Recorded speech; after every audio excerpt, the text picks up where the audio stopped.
salam damai dan sejahtera. Kembali di ruang sepak bola Paulus S. Roger. Setelah dibantai melawan Irak 5-1 dalam prakualifikasi Piala Dunia 2026 Grup F, Indonesia harus bertekuk lutut dengan Irak pada pertandingan away di Stadion Internasional Basra pada hari Jumat 16 November 2023. Apa komentar dari Coach Sintayong atas kekalahan timnas Indonesia tersebut? Saya rasa ini adalah kekalahan besar dan saya ucapkan selamat kepada Irak yang bermain bagus. Kami akan mencoba bermain lebih baik pada pertandingan kandang nanti di Indonesia, kata Sintayong dalam konferensi persnya.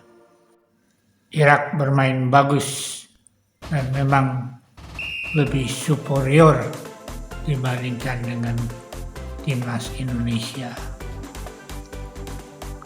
Kalah dari Irak tak membuat mimpi Indonesia ke Piala Dunia 2026 pudar, karena masih ada 5 pertandingan lagi yang akan dihadapi.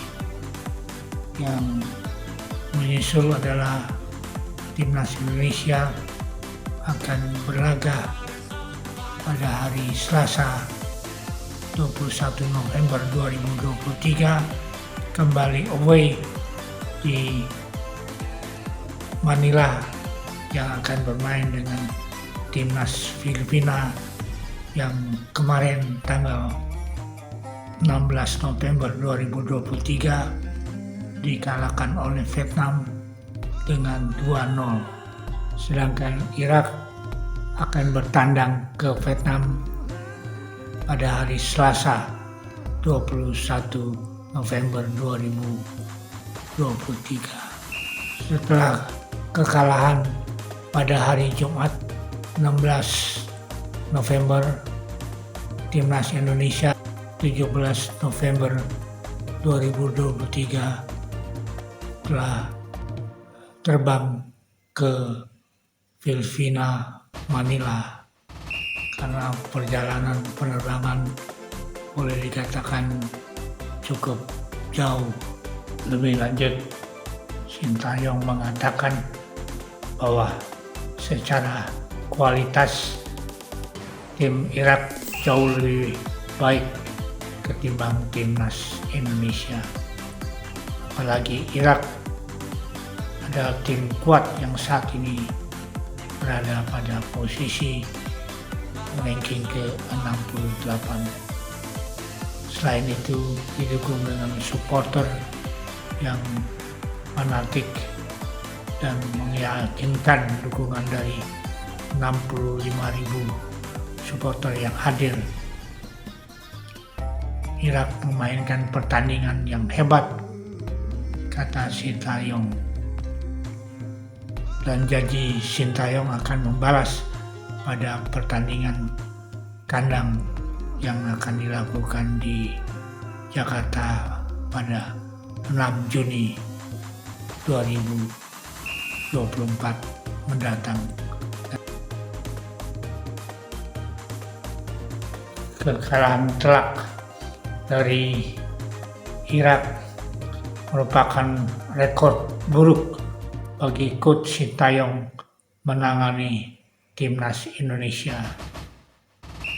Pasalnya, hasil yang sangat menjadikan membuat Sintayong menelan kekalahan terbesar yang selama menangani timnas Indonesia. Sejak ditunjuk melatih timnas Indonesia, Sintayong telah melakoni 37 pertandingan. Hasilnya, Garuda menang 20 kali, imbang 9 kali dan kalah 8 kali.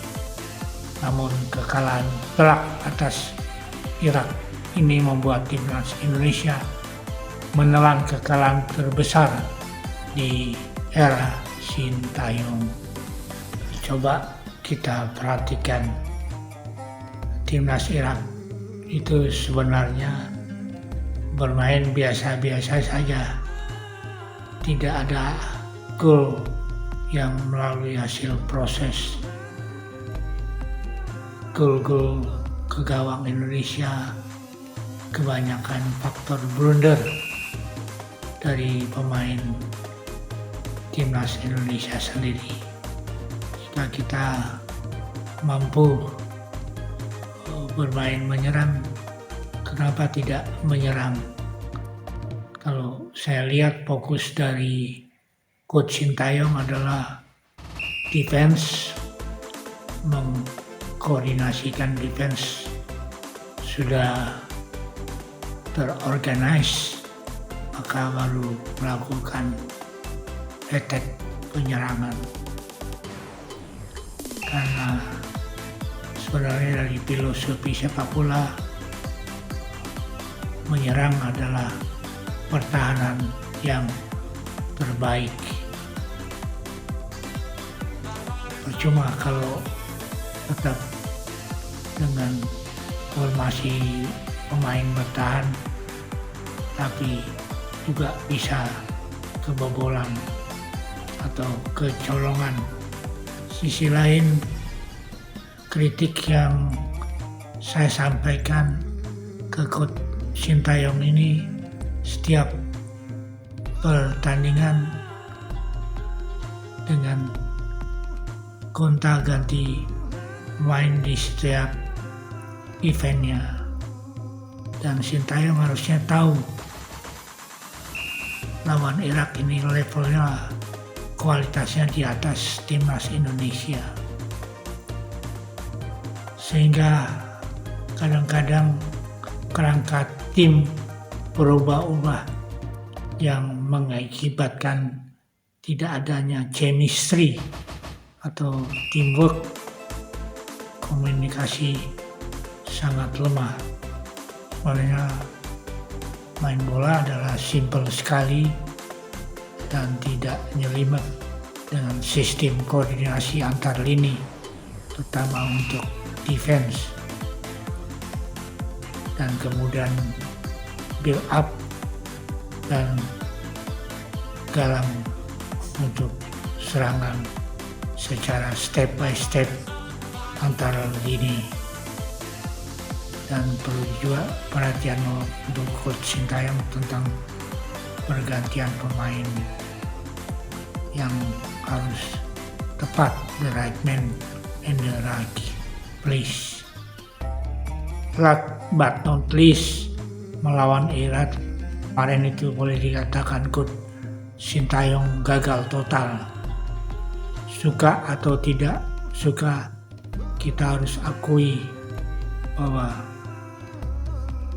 Sintayong dengan sudah memakai 5 pemain naturalisasi masih saja tidak solid, tidak punya skema yang jelas dan banyak bertahan.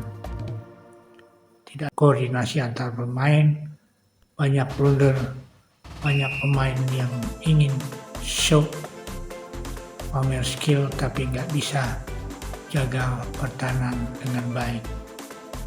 Demikian, semoga kritik ini dapat diperhatikan oleh Sintayong yang sifatnya kritik untuk perubahan dan perbaikan. Terima kasih. God bless. Tuhan memberkati kita semua. Amin.